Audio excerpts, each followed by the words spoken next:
कभी कभी जिंदगी हमें ऐसे मोड़ पर लाकर खड़ा कर देती है जहां रास्ते तो बहुत होते हैं, मगर समझ नहीं आता कि कौन सा सही है। ऐसे ही एक गांव में, जहां गरीबी, दुख और तंगी ने एक परिवार को घेर रखा था, वहां एक बूढ़ी चिड़िया बन गई उनके जीवन की रहनुमा। वो चिड़िया जो दिखने में मामूली थी, लेकिन उसके शब्दों में छिपे थे जीवन बदल देने वाले रहस्य। क्या आप जानना चाहते हैं वो 8 बातें जिन्हें जानकर कोई भी इंसान कभी दुखी और गरीब नहीं रह सकता? तो इस दिल छू लेने वाली कहानी में आइए, जहां एक बुजुर्ग चिड़िया सीता और हरदेव के जीवन को रोशनी से भर देती है, एक एक सीख के साथ जो सीधे आत्मा को छू जाती है। बहुत समय पहले की बात है। मधुपुर नाम का एक गांव था। हरियाली से घिरा, एक शांत लेकिन संघर्षों से भरा इलाका। यहाँ लोग जमीन से जुड़े हुए थे, मिट्टी में अपनी किस्मत खोजते थे। पर हर साल की तरह इस बार भी मानसून धोखा दे गया था। खेत सूख गए थे, कुएं रीते हो चुके थे और गांव के चेहरे पर मायूसी की मोटी परत चढ़ चुकी थी। इसी गांव में रहते थे हरिदेव और सीता, एक सीधा साधा मेहनती जोड़ा। दोनों ने अपनी जवानी खेतों में खपा दी थी, सपनों को अपने बच्चों की हंसी में खोजा था। 2 बच्चे थे, लाली 12 साल की बेटी और गोपाल 9 साल का बेटा। पर पिछले 2 सालों से जैसे किसी ने उनकी किस्मत पर ताला लगा दिया था। हरिदेव के पास 1 बीघा जमीन थी, जिसमें वह गेहूं और मूंगफली बोता था। पर 2 साल से पानी का नामोनिशान नहीं था। बैंक का कर्ज सिर पर चढ़ा था, साहूकार अलग से रोज धमकी देता, अगर इस बार पैसा नहीं लौटाया तो जमीन नीलाम कर दूंगा। सीता, जो कभी हंसती खेलती स्त्री थी, अब हर वक्त चिंता में डूबी रहती। वह गांव की औरतों के साथ खेतों में मजदूरी करती और शाम को लकड़ियां बीनने जंगल जाती। लाली स्कूल जाना चाहती थी, लेकिन फीस न भर पाने के कारण उसे स्कूल से निकाल दिया गया था। गोपाल को पेट में अक्सर दर्द रहता था, लेकिन दवा लाने तक के पैसे नहीं थे। सीता की आंखों में हर सुबह उम्मीद होती थी, लेकिन हर शाम वही आंसू। उस दिन सीता जंगल में अकेली लकड़ियां बीन रही थी। थकी हुई थी, पसीने से लथपथ, आंखें धूप से चुराती हुई। तभी उसे एक आवाज सुनाई दी, बहू, थक गई होगी ना? जरा बैठ जा।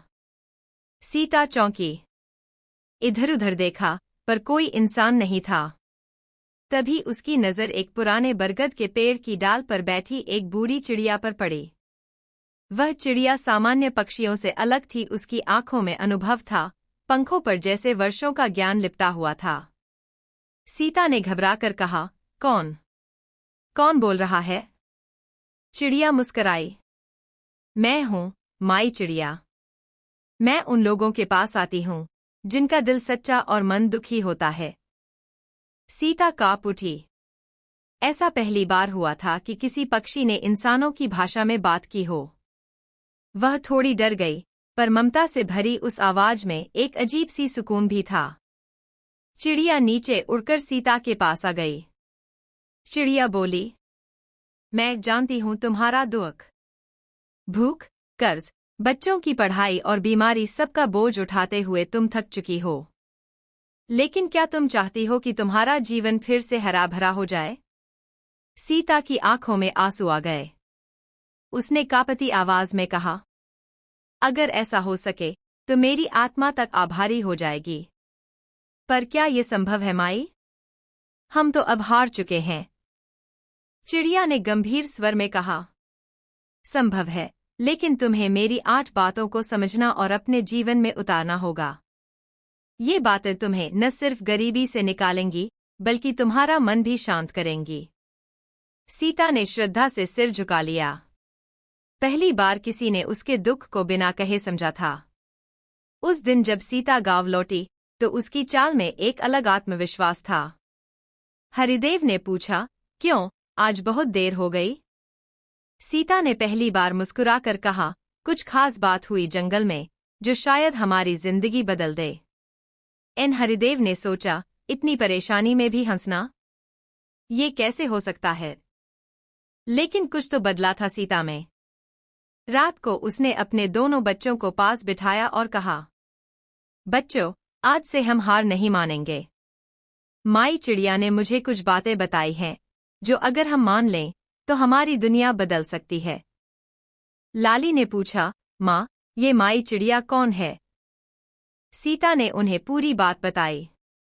बच्चे पहले तो चौंके, लेकिन माँ की आंखों में जो यकीन था वह उन्हें भी विश्वास दिला गया।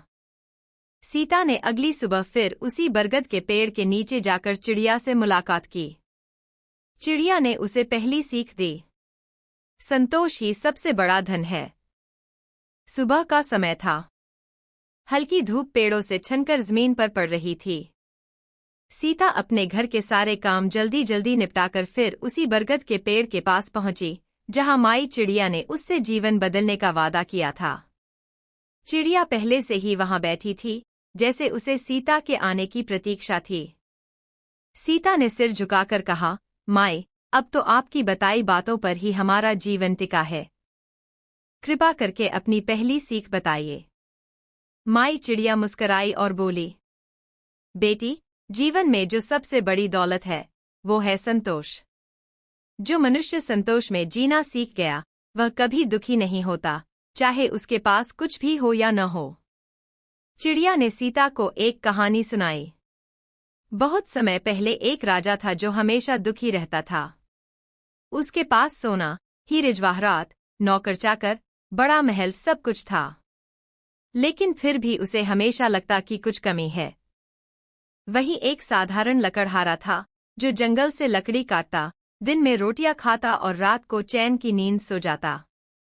एक दिन राजा ने उसे देखा कि वो पेड़ के नीचे बैठकर गा रहा था। राजा हैरान हुआ, इस गरीब के पास क्या है जो ये इतना खुश है?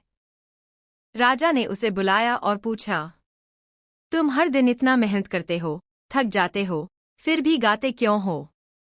लकड़हारा बोला, राजन, मेरे पास भूख है, रोटी है, पसीना है और चैन की नींद है। मुझे और क्या चाहिए? राजा समझ गया कि जो संतोषी है वही असली अमीर है। सीता घर लौटी तो मन में एक नई सोच जाग उठी। वह सीधे रसोई में गई, देखा कि सिर्फ 2 सूखी रोटियां और थोड़ा सा नमक बचा है। पहले वह यह देखकर रो देती थी, लेकिन आज उसने मुस्कुराकर दोनों रोटियां बच्चों में बांट दी और खुद एक कोने में बैठ गई। उसने सोचा, आज भी हमारे पास कुछ है खाने को। भगवान का शुक्र है। हरिदेव जब खेत से लौटा तो वह थका हुआ और निराश था। बोला, सीता, अब लगता है सब खत्म हो गया है। खेत में कुछ नहीं बचा। सीता ने पहली बार शांत भाव से कहा, खेत भले सूख जाए, पर अगर मन सूख गया तो जीना मुश्किल हो जाएगा। माई चिड़िया ने कहा है, संतोष से बढ़कर कोई पूंजी नहीं होती। हरिदेव पहले तो झुंझलाया, पर जब उसने सीता के चेहरे पर शांति देखी तो चुप हो गया। सीता ने यह बात अपनी पड़ोसी गंगा काकी को भी बताई। गंगा काकी ने कहा, बेटी, तू ठीक कहती है। हम लोग पहले 2 वक्त की रोटी पर भी खुश रहते थे, अब 4 चीजें हो गई तो दुख बढ़ गए। धीरे धीरे यह बात पूरे गांव में फैलने लगी। लोगों ने एक दूसरे से शिकायतें करना कम किया और जो भी थोड़ा बहुत था उसी में खुश रहना शुरू किया। एक दिन गांव के प्रधान भोलाराम भी बोले, अगर हमें शांति चाहिए तो सबसे पहले मन में संतोष चाहिए। और यह सीख हमें एक चिड़िया से मिली, इससे बड़ी बात क्या हो सकती है। लाली और गोपाल पहले मिठाई और अच्छे कपड़े मांगते थे, पर अब वे माँ से कहते, माँ, आज हम खुद आम के पत्तों से खेलेंगे, हमें खिलौने नहीं चाहिए। सीता की आंखें भर आईं। उसे लगा, शायद यही माई चिड़िया का जादू है। एक दिन हरिदेव ने देखा कि गांव का साहूकार उसके घर की तरफ आ रहा है। उसने सोचा, फिर ताने मारेगा, धमकाएगा।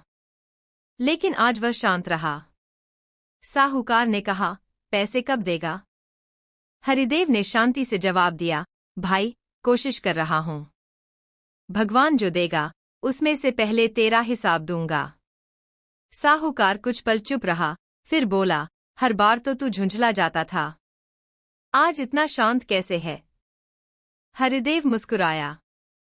अब समझ आ गया है कि चिंता करके भी कुछ नहीं बदलता। मेहनत करूंगा, लेकिन मन को जलाऊंगा नहीं। अगली सुबह जब सीता फिर बरगद के पेड़ के नीचे पहुंची, तो चिड़िया पहले से वहां थी। उसने सीता की आंखों में झांका और कहा, बहुत अच्छा किया बेटी, तूने पहली बात को अपने जीवन में उतारा। अब तू तैयार है अगली सीख के लिए। सीता ने हाथ जोड़कर कहा, माई, आपने जो बताया उसने हमें जीना सिखाया। अब अगली सीख भी सुनाइए। चिड़िया बोली, तो सुन, अगली बात है अहंकार विनाश की जड़ है। यह सीख तुझे बहुत कुछ सिखाएगी। सुबह का समय था। ठंडी हवा चल रही थी। आसमान हल्का नीला और शांत था। बरगद के पेड़ के नीचे सीता बैठी हुई थी और माई चिड़िया उसकी ओर स्नेह से देख रही थी। पहले की तरह आज भी सीता ने सिर झुकाकर कहा, माई, आपकी पहली सीख ने हमारे घर में शांति ला दी। अब मुझे अगली बात बताइए ताकि और लोगों की मदद कर सकूं। माई चिड़िया मुस्कुराई और बोली, बेटी, अगली सबसे जरूरी सीख है अहंकार विनाश की जड़ है। जो मनुष्य अपने घमंड में डूब जाता है, वह चाहे कितना भी बड़ा क्यों न हो, अंत में टूट जाता है। जैसे फलदार पेड़ झुकता है, वैसे ही समझदार मनुष्य विनम्र होता है। सीता ने यह बात मन में बांध ली, लेकिन वह जानती थी कि यह सीख सबसे पहले हरिदेव को समझनी होगी। हरिदेव मेहनती था, लेकिन उसके भीतर एक छिपा हुआ अहंकार था। मैं ही घर चलाता हूँ, मैं ही खेत जोतता हूँ, मेरे बिना कुछ नहीं। जब कभी पड़ोसी कुछ सलाह देते तो वह कहता, मुझे मत सिखाओ, मैं अपने अनुभव से जानता हूँ। दूसरों की बात सुनने का मतलब है कि मैं कमजोर हूँ। सीता अक्सर चुप रहती, लेकिन अब उसने तय किया कि वह धीरे धीरे उसे यह बात समझाएगी। चिड़िया ने सीता को एक और कहानी सुनाई। एक बार जंगल में एक मोर था जो अपनी सुंदरता पर बहुत घमंड करता था। वह दूसरों को तुच्छ समझता था, कबूतर को उड़ने में धीमा कहता, कोयल को आवाज में हल्का और चील को क्रूर कहता। एक दिन बारिश आई और सब पक्षी सुरक्षित स्थानों में छिप गए। लेकिन मोर अपने पंख फैलाकर नाचने लगा, सोचते हुए, सब मुझे देखेंगे और जलेंगे। तभी एक जोरदार बिजली गिरी और वह पेड़ से गिर पड़ा। उसके पंख झुलस गए और पैर टूट गए। तभी एक बुजुर्ग उल्लू ने आकर कहा, जो खुद को सबसे ऊपर मानता है, वह सबसे नीचे गिरता है। गांव में पंचायत हुई थी। प्रधान भोलाराम ने सब किसानों से कहा कि इस बार तालाब की खुदाई सामूहिक रूप से होगी, ताकि सूखा कम किया जा सके। हर कोई तैयार हो गया, लेकिन हरिदेव ने कहा, मैं अकेले ही अपना खेत सुधार लूंगा, मुझे किसी की मदद नहीं चाहिए। 2 हफ्ते बाद सबके खेतों में थोड़ा थोड़ा पानी भरने लगा, लेकिन हरिदेव के खेत तक पानी नहीं पहुंचा। सीता ने शांत होकर कहा, देखा, मिलकर काम करने में ही शक्ति होती है। यह मत समझो कि तुम अकेले सब कुछ कर सकते हो। माई चिड़िया ने यही कहा है, अहंकार सब कुछ छीन लेता है। हरिदेव चुप रह गया। उस रात हरिदेव चुपचाप बैठा रहा। उसे अपने पिता की बातें याद आईं। बेटा, बड़ा वही होता है जो झुकना जानता है। घमंड एक बार में सब कुछ नष्ट कर देता है। पर जवानी में वह इस बात को कभी गंभीरता से नहीं लेता था। अब जब हालात बदल चुके थे, तब समझ आया कि जो दूसरों को छोटा समझता है, वो असल में खुद सबसे छोटा होता है। अगले दिन हरिदेव खुद गांव की टोली में शामिल हो गया। वह अपने औजार लेकर तालाब की खुदाई में जुट गया। पहले तो सब हैरान हुए, लेकिन फिर खुश भी हुए। गांव के बुजुर्ग राम सिंह काका ने कहा, हरिदेव, तूने आज बड़ा काम किया है। अपने अहं को हराना सबसे कठिन होता है, और तूने वही किया है। हरिदेव ने नम आंखों से कहा, आज मुझे समझ में आया कि अकेले कुछ नहीं किया जा सकता। मैंने अपने अहंकार के कारण पहले बहुत कुछ खो दिया, लेकिन अब मैं बदलना चाहता हूं।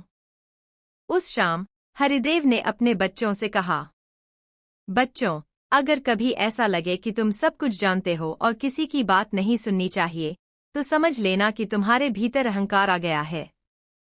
और वही सबसे बड़ा शत्रु होता है। गोपाल ने मासूमियत से पूछा, तो पिताजी, अब हम सबकी बात सुनेंगे? हरिदेव ने हंसकर कहा, अब मैं पहले तुम्हारी माँ की बात सुनूंगा। सीता की आंखें भर आईं। इतने सालों में पहली बार हरिदेव ने ऐसा कहा था। अगली सुबह बरगद के पेड़ के नीचे सीता पहुंची तो माई चिड़िया पहले से मौजूद थी। चिड़िया ने मुस्कुराकर पूछा, तो अहंकार को पहचान लिया? सीता ने सिर हिलाया। पहचान लिया माई। और अब मैं हर किसी को यह सिखाऊंगी कि विनम्रता ही असली महानता है। चिड़िया ने प्रसन्न होकर कहा, अब समय आ गया है, अगली बात जानने का, समय का सदुपयोग करो। बरगद का वह पुराना पेड़ अब सीता के लिए किसी मंदिर जैसा हो गया था। वह हर सुबह वहां जाती, हाथ जोड़ती और माई चिड़िया की बातों को जीवन में उतारने की ठान लेती। तीसरे दिन भी वह वहां पहुंची तो माई चिड़िया उसकी प्रतीक्षा कर रही थी। सीता ने सिर झुकाकर कहा, माई, आपने हमें अहंकार से मुक्त किया, संतोष सिखाया। अब अगली सीख दीजिए। माई चिड़िया गंभीर होकर बोली, समय ही सबसे मूल्यवान संपत्ति है। जो इसे व्यर्थ करता है वह जीवन की सबसे बड़ी पूंजी को गवा देता है। याद रखो, समय एक बार चला जाए तो फिर कभी वापस नहीं आता। सीता को वो दिन याद आए जब वो भी वक्त को हल्के में लेती थी। सुबह देर तक सोना, दोपहर भर बिना मतलब इधर उधर बैठकर बातें करना और शाम को काम के समय आलस्य करना, ये उसकी पुरानी आदतें थीं। अब वह जान चुकी थी कि जीवन में जो थोड़े अवसर मिलते हैं वे समय के साथ ही जुड़े होते हैं। अगर उन्हें सही समय पर पकड़ न लिया जाए तो वे दोबारा नहीं आते। गांव के बच्चों में भी समय के प्रति लापरवाही थी।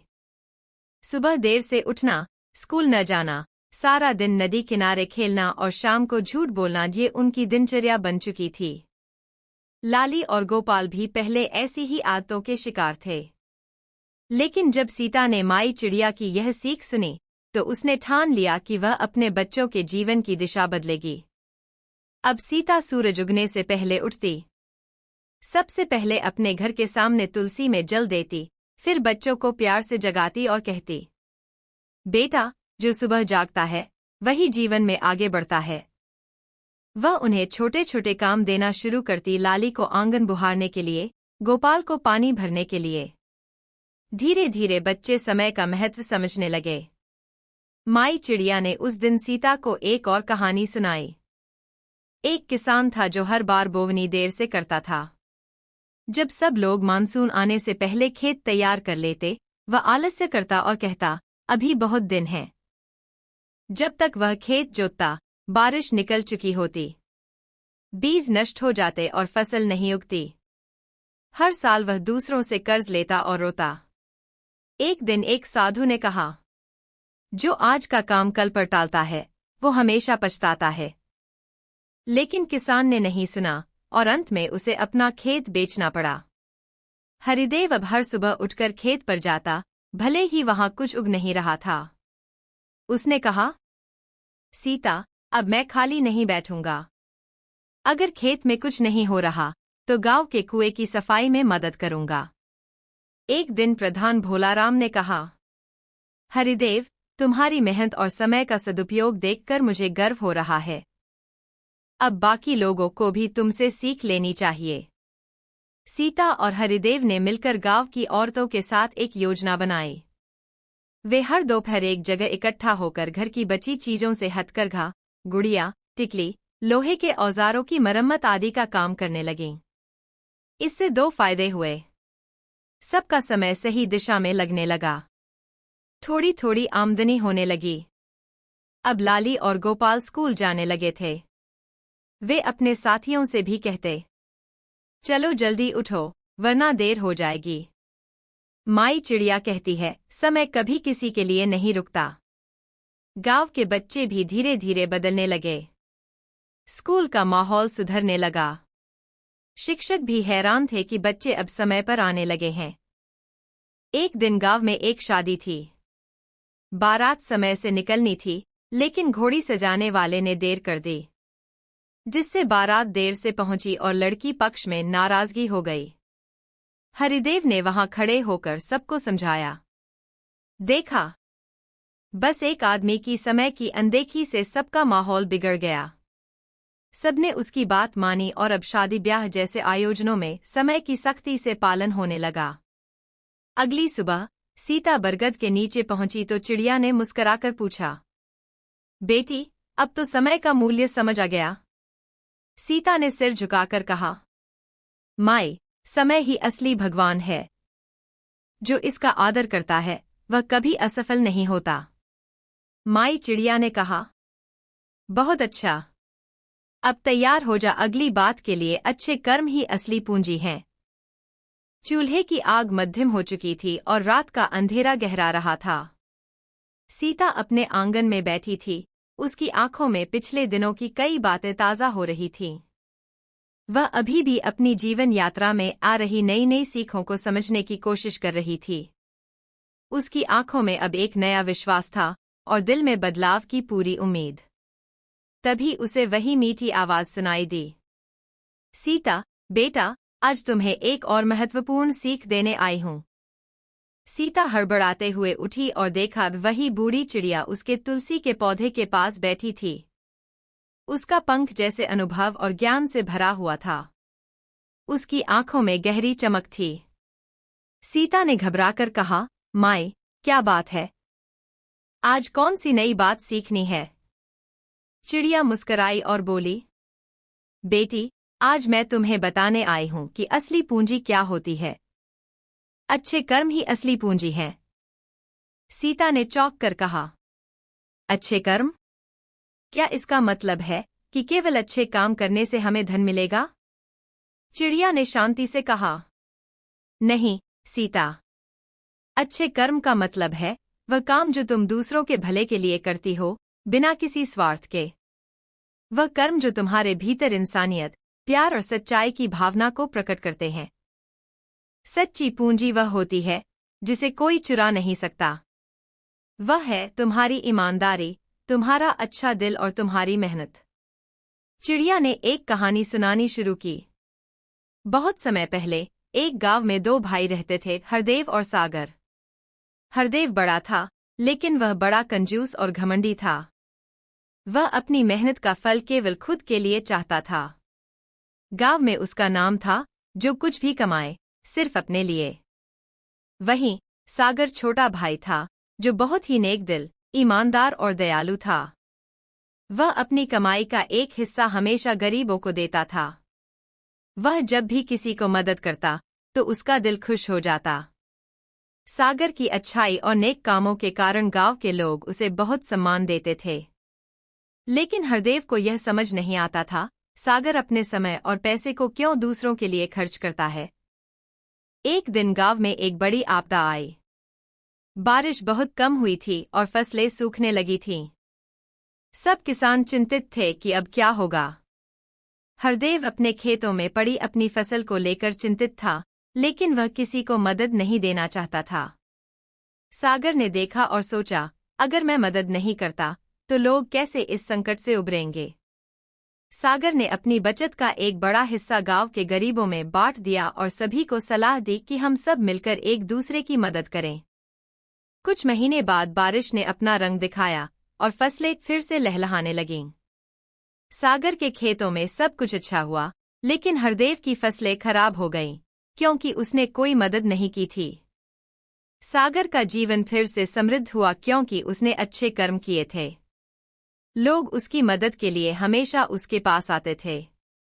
जब हरदेव ने देखा कि उसकी कमाई और उसकी मेहनत के बावजूद वह खुद को अकेला और टूटता हुआ महसूस कर रहा था, तो वह सागर के पास गया और कहा, भाई, तुम हमेशा दूसरों की मदद करते हो और तुम्हारी फसल भी बड़ी है।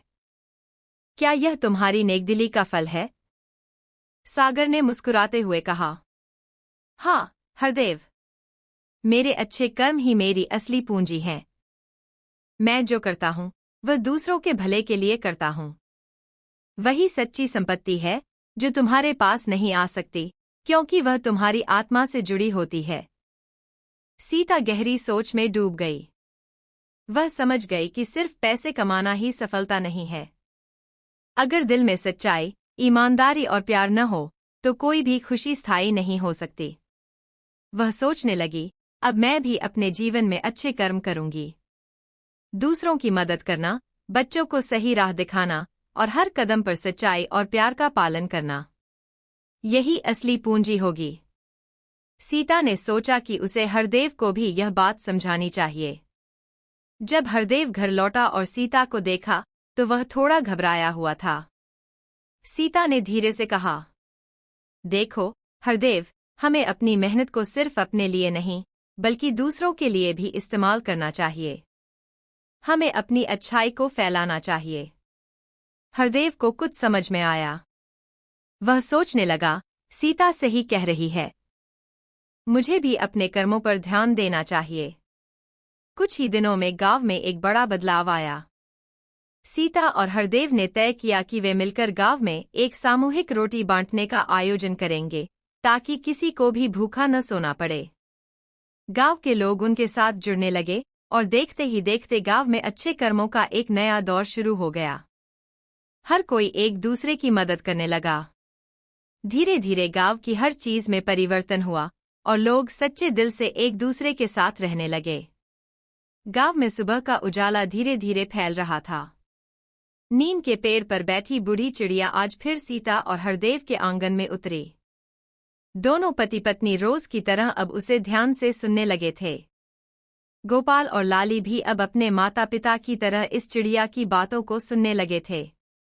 चिड़िया ने कहा, सीता, हरदेव, आज की मेरी छठी बात तुम्हारे जीवन का सबसे बड़ा रहस्य खोलने वाली है। सीता ने पूछा, क्या बात है चिड़िया रानी? आज कौन सी सीख दोगी? चिड़िया बोली, जो मनुष्य दूसरों को धोखा देकर सुखी होना चाहता है वह कभी सच्चे सुख को नहीं पा सकता। उसका किया गया हर छल एक दिन उसी के जीवन में दुख बनकर लौटता है। हरदेव ने गहरी सांस ली। हमने कई बार देखा कि जो लोग चालाकी से काम निकालते हैं वे कुछ समय तक सफल तो दिखते हैं पर फिर धीरे धीरे बर्बाद हो जाते हैं। चिड़िया ने सिर हिलाते हुए कहा, बिल्कुल सही देखा तुमने। अब सुनो एक कहानी जो इस सीख को साक्षात रूप से समझा देगी। गांव में एक महिला थी, रामकली। बड़ी तेज-तर्रार और चालाक। वह दूसरों के खेत से चोरी छिपे सब्जियां उखाड़ लाती थी, मंदिर की दानपेटी से पैसे निकाल लेती थी और जरूरतमंदों को मदद का वादा करके उनसे पैसे ऐंठ लेती थी। शुरुआत में सबको लगता था कि रामकली तो भाग्यशाली है, उसके पास पैसे हैं, कपड़े हैं, हर तीज त्योहार पर मिठाई और पकवान बनते हैं। लेकिन फिर धीरे धीरे उसका असली चेहरा लोगों के सामने आने लगा।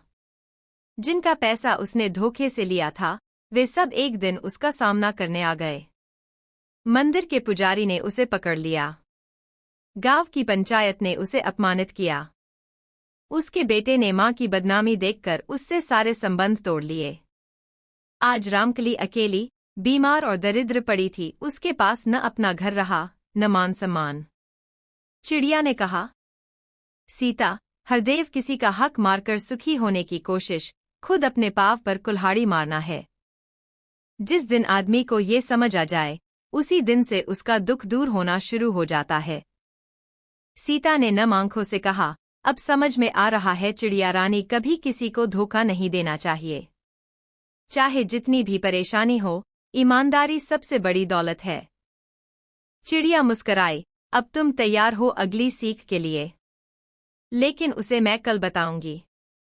हरदेव, सीता, लाली और गोपाल सभी भाव विभोर होकर बूढ़ी चिड़िया की ओर देखने लगे। उनका जीवन जैसे धीरे धीरे नया रूप ले रहा था। सुबह की हल्की किरणें जब नीम की पत्तियों से छनती हुई सीता और हरदेव के आंगन में आईं, तो एक सुखद शांति चारों तरफ फैल गई थी। बूढ़ी चिड़िया रोज की तरह आकर नीम की डाली पर बैठ गई। सीता, हरदेव, लाली और गोपाल सब उसके सामने बैठ गए, जैसे किसी बुजुर्ग साधु से प्रवचन सुनने के लिए बैठे हों। चिड़िया मुस्कुराई और बोली, आज मैं तुम्हें जीवन की सातवीं और बहुत गहरी बात बताने आई हूँ, दान का सही अर्थ क्या होता है। हरदेव ने झुककर कहा, हमें यही तो नहीं समझ आता चिड़िया रानी। लोग कभी कपड़ा दान करते हैं, कोई पैसा, कोई अन्न, लेकिन कभी कभी लगता है कि दान भी लोग दिखावे के लिए करने लगे हैं। चिड़िया ने सिर हिलाया और कहा, दान केवल धन या वस्त्र देने का नाम नहीं है। सच्चा दान वो होता है जो दिल से किया जाए, जिसमें अहंकार न हो और बदले में कुछ पाने की इच्छा न हो। चिड़िया ने आंखें मूंदते हुए एक सच्ची कहानी सुनानी शुरू की। एक बार दो लोग भगवान को भोग लगाने मंदिर आए। पहला व्यक्ति धनी था। उसने एक बड़ी सोने की थाली में मिठाई, फल, सूखे मेवे, चांदी के सिक्के रखे और गर्व से पुजारी को दिया, भगवान को मेरा भोग अर्पण करो। सब देखेंगे तो समझेंगे कि किसने सबसे बड़ा दान दिया। वहीं एक निर्धन किसान आया। उसके पास केवल एक रोटी थी और थोड़े से नमक। उसने वो भोग में चुपचाप अर्पित कर दिया और आंखें बंद करके भगवान से कहा, प्रभु, मुझे कुछ नहीं चाहिए, बस आपका आशीर्वाद चाहिए। पुजारी को रात सपने में भगवान दर्शन दिए और बोले, मुझे उस निर्धन की रोटी प्रिय है, जिसने प्रेम से दी है। धनी ने जो दिया वह दिखावे के लिए था, उसका दान नहीं, व्यापार था। चिड़िया ने आंखें खोलकर कहा, दान का मतलब है बिना घमंड के, बिना बदले की इच्छा के, जरूरतमंद की मदद करना। केवल पैसे देना दान नहीं है, समय देना, मेहनत देना, किसी को सहारा देना, ये सब भी दान होते हैं। सीता ने धीरे से कहा, हम सोचते थे कि दान तो बस अमीर ही कर सकते हैं, लेकिन आज समझ आया हम भी कर सकते हैं। हरदेव बोला, हम तो रोज गाय को रोटी खिलाते हैं, लेकिन कभी उसमें श्रद्धा नहीं थी। आज से हर काम दिल से करेंगे। बुरी चिड़िया मुस्कुरा उठी। उसने कहा, जो दान करके भूल जाए वही सच्चा दानी होता है, और जो दान करके हर किसी को बताता फिरे उसका पुण्य वहीं खत्म हो जाता है। गोपाल ने पूछा, तो क्या भगवान दान को देखते हैं? चिड़िया बोली, नहीं, भगवान दान की भावना को देखते हैं। अगर भावना सच्ची हो तो एक चुटकी अन्न भी स्वर्ग के द्वार खोल सकता है। सभी मौन हो गए। ऐसा लग रहा था मानो उनके भीतर की दुनिया बदल गई हो। उस दिन से सीता और हरदेव ने गांव में जरूरतमंदों की छोटी छोटी मदद करनी शुरू कर दी, बिना बताए, बिना दिखावे के। अगली सुबह जब नीम के पेड़ की डालियों पर सुनहरी धूप पड़ी तो गांव का माहौल पहले से कुछ अलग था। सीता और हरदेव अब औरों के लिए भी कुछ करने लगे थे। वे अब पहले जैसे नहीं रहे, लेकिन एक सवाल अब भी उनके दिल में बार बार उठ रहा था, क्या वाकई किस्मत बदली जा सकती है? बुरी चिड़िया हमेशा की तरह आई और पेड़ की उसी डाल पर बैठ गई। आज उसके चेहरे पर बहुत गहराई थी, मानो कोई रहस्य आज उजागर होना था। सीता ने हाथ जोड़कर पूछा, चिड़िया रानी, हम रोज आपकी बातें सुनते हैं और वैसा करने की कोशिश भी कर रहे हैं, लेकिन ये किस्मत तो पता नहीं कब सुधरेगी। कभी कुछ अच्छा होता है तो अगले ही पल सब बिखर जाता है। क्या किस्मत बदल सकती है? चिड़िया ने हल्की मुस्कान के साथ कहा, हाँ, किस्मत बदल सकती है, लेकिन वो मंदिर के चक्कर लगाने से नहीं, भगवान को घूस देने से नहीं। किस्मत बदलती है जब तुम खुद को बदलते हो। एक बार एक गरीब कुम्हार मिट्टी के ढेर के पास बैठा रो रहा था। वो बोला, हे मिट्टी, सबकी किस्मत चमकती है, लेकिन मेरी और तेरी किस्मत तो कीचड़ में ही पड़ी रहती है। मिट्टी ने जवाब दिया, अगर तू मुझे हाथ में उठाए, पानी डाले, गूंधे, चाक पर घुमाए, आग में पकाए, तब जाकर मैं घड़ा बनूंगी, तब मैं लोगों की प्यास बुझाऊंगी, तब मेरी किस्मत बदलेगी। कुम्हार चौंका और बोला, मतलब तुझे भी तपना पड़ता है? मिट्टी बोली, हर किस्मत को निखरने के लिए तपना ही पड़ता है। तुम मेहनत नहीं करोगे, सोच नहीं बदलोगे, तो ना मेरी किस्मत बदलेगी ना तुम्हारी। चिड़िया ने कहा, किस्मत कोई ऊपर से आई हुई बंद किताब नहीं होती, जिसे खोल नहीं सकते। किस्मत एक खेत की तरह होती है, जो बीज तुम बोओगे वही फल पाओगे, लेकिन शुरुआत करनी होगी खुद से। हरदेव ने पूछा, लेकिन शुरुआत कहाँ से करें? चिड़िया बोली, सबसे पहले सोच से। अगर सोच छोटी है तो किस्मत भी छोटी रह जाएगी। फिर आदतों से। अगर आदतें आलसी हैं तो किस्मत भी सोई रहेगी। फिर कर्म से। जो कर्म तुम्हारे हाथों से रोज बनते हैं वही कल किस्मत बनते हैं। लाली बोली, तो क्या किस्मत हमारे हाथ में है? चिड़िया ने मुस्कुराते हुए कहा, 100%। भगवान ने कर्म का अधिकार दिया है और कर्म से ही किस्मत बनती है। कोई अमीर पैदा होकर गरीब मरता है और कोई गरीब जन्म लेकर राजा बन जाता है क्योंकि उन्होंने खुद को बदला। सीता की आंखों में चमक थी। उसने कहा, हम आज से अपनी आदतें बदलेंगे। हर दिन कुछ अच्छा करेंगे। शिकायत नहीं करेंगे, मेहनत करेंगे और खुद को जिम्मेदार मानेंगे। चिड़िया ने कहा, बस यही शुरुआत है।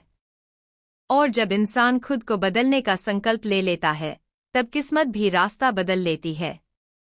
नीचे बैठे सभी लोग चुपचाप थे, लेकिन उनके दिलों में एक क्रांति चल रही थी। उन्होंने पहली बार जाना कि किस्मत बदलने के लिए मंदिर नहीं, मन और मेहनत की जरूरत होती है। चिड़िया ने अपनी आंखें बंद कीं और एक गहरी सांस लेकर सीता और हरदेव की ओर देखा।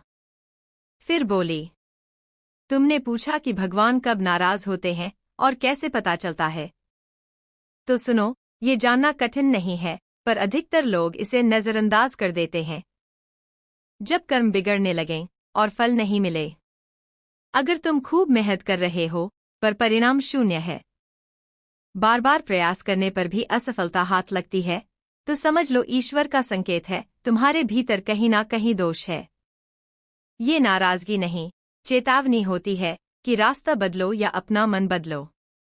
जब मन लगातार अशांत रहने लगे, मन जब बिना कारण बेचैन रहे, हर वक्त डर, चिंता या अपराध बोध घेरे, तब समझ लो आत्मा पर पाप की धूल जमी है।